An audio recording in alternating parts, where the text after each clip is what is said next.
Hi, welcome to Advancing Wellness. I'm Lisa Motto. Today we're on location at the Water Wellness Center. Our special guest is founder of the Water Wellness Center, Alex Hogan. Hi, Alex. Hi, Lisa. Thanks for having me. Yes. I understand that you have had a passion for water for about the past 15 years. Is that correct? Yes, we've been in Salt Lake City for about 15 years, and it's been really fun. Great. How did you get started with your passion for water? Well, actually, about 15 years ago, I was addicted to Coke, actually the kind that you drink. And I had been drinking Coke for about 10 years. You know, I'd get up in the morning, drink a big gulp, fill up at lunch, get some more at dinner, and after 10 years of doing that, my body just couldn't take it anymore, and it started developing kidney stones. So many people today have that pattern. So what happened after you had your kidney stones? So, you know, after feeling that much pain in my body, I knew that I couldn't do that anymore, and so I asked the doctor, well, how can I avoid this? And he said that, you know, obviously drinking dark liquids, there's a direct link into developing kidney stones, and he said I have to start drinking water. So it was at that point that I began my journey into the water business. That's great. Now, I know that you've done a lot of research about water and what is the best type of water to drink. Can you tell us a little bit about that? Yes, I actually developed a little documentary investigating water. I call it The Shocking Truth About Water, and we could maybe watch a little piece of it now. That would be fantastic. Let's find out about water.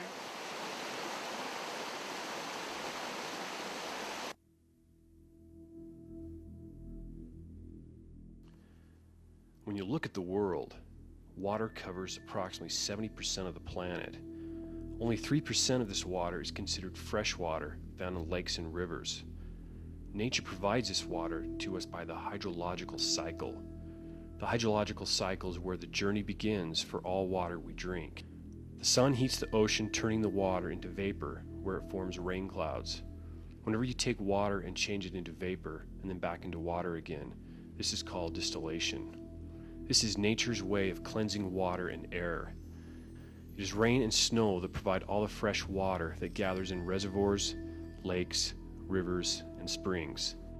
It is the journey of this rain and snow that begins the evolution of pollution.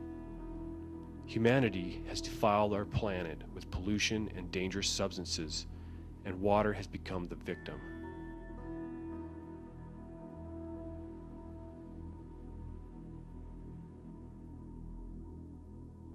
Today, pollution coming from factories, refineries, airplanes, automobile emissions all end up in the water we drink. Rain cleanses the air as it falls to the ground. You've probably heard of acid rain. When it reaches the ground, it now comes in contact with ground pollution. It mixes with pesticides, herbicides, fertilizers in our agricultural industries. It mixes with industrial pollutions that leach into groundwaters coming from chemical, mining, and manufacturing industries.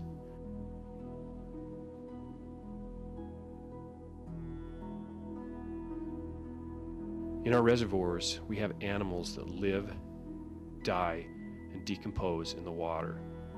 This creates a biological pollution such as E. coli, Giardia, Norwalk virus, Cryptosporidium, and more.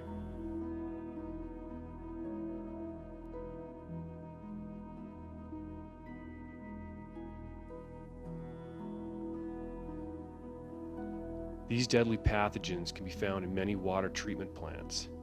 Water is the source of life. If water becomes too contaminated, all creatures, including the human family, will be denied of their existence. The journey continues as we treat the water for human consumption.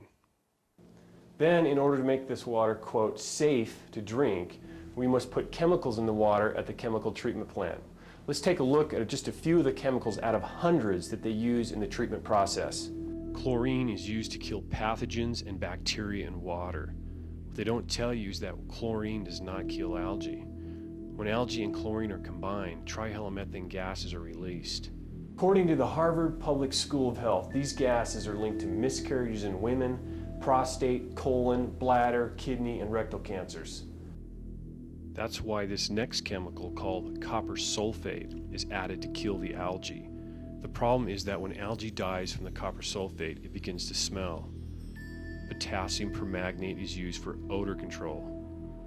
The next chemical that has invaded our water supplies via the misinformed public is fluoride. The fluoride compound that is being added to our drinking water is hydrofluorosilicic acid, a toxic waste byproduct of the phosphate fertilizing industry.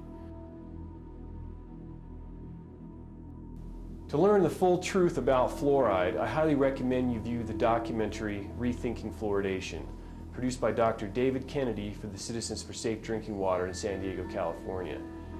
Most people don't even think about the journey their water has taken, nor would they link the water they're drinking to their current health problems. After all, doctors don't focus on where cancer comes from. They're only concerned about treatment. What do the experts have to say about chemicals in tap water? Here is a Utah State government newspaper. See, here's the governor's seal. This article, titled "Making Our Water Safe to Drink," was an interview with Eva Naminsky, who has a PhD in environmental engineering, and she consults with all 50 water treatment plants in the state of Utah. She states, "We are learning about very resistant pathogens in water.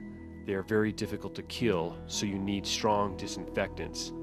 These chemicals may ultimately cause cancer over a lifetime. So the question becomes, would you rather have diarrhea today or cancer over a 70-year period?" That's the definition of safe drinking water. Folks, we live in a chemical society. There are thousands of chemicals that have been found in tap water alone in the US. In 1903, we had only 3 out of 100 people dying of cancer. Now, 100 years later, and 80,000 commercially produced chemicals, 1 in 4 people die from cancer and 1 in 3 get cancer. We have chemicals in our food, we wash our clothes in chemicals, we bathe in chemicals. We are a chemical society. The only thing that is going to take the chemicals out of our bodies is the water we drink. And if the water we drink is not clean to begin with, we have a problem. Okay, Alex, before we go any further, I have to tell you, I like your white coat. Oh, thank you. It's my magic coat. Oh, great. And I had no idea the journey that water goes through and how contaminated it is. Well, that's the number one thing that people totally overlook when it comes to their health is the water that they drink. And they don't realize that the chemicals and possible contaminants in the water, how that can actually affect their health. Can you tell us more about that? Yeah, why don't I go ahead and show you the next little clip on my documentary. Let me introduce you to another book called Your Body's Many Cries for Water, written by Dr. Batmanjani. Dr. Batmanjani worked in a prison in Iran where he had no access to medicine. The only thing he had to offer his patients was water. He documented all the diseases he was able to relieve just by using water. He found simple signals in the body showing up as pain can be alleviated by just consuming more water. Headaches, stomach pain, joint pain, back pain. These pain signals were simply symptoms of chronic dehydration of the body.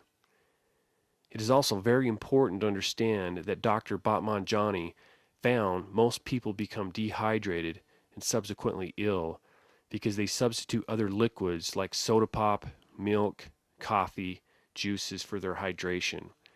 And simply, clean water is what is needed to cleanse and hydrate the body. What Dr. Batmanjani concluded was that many people that are sick may just be thirsty. That was a great video. It really makes you stop and think about how much water you are drinking or not drinking and how important it is to have that water in your body for your health. Yes, it is actually the number one thing that people overlook when it comes to their health is the water that they drink. There's so many different types of water. What is the best and what's the best process? Well, here at the Water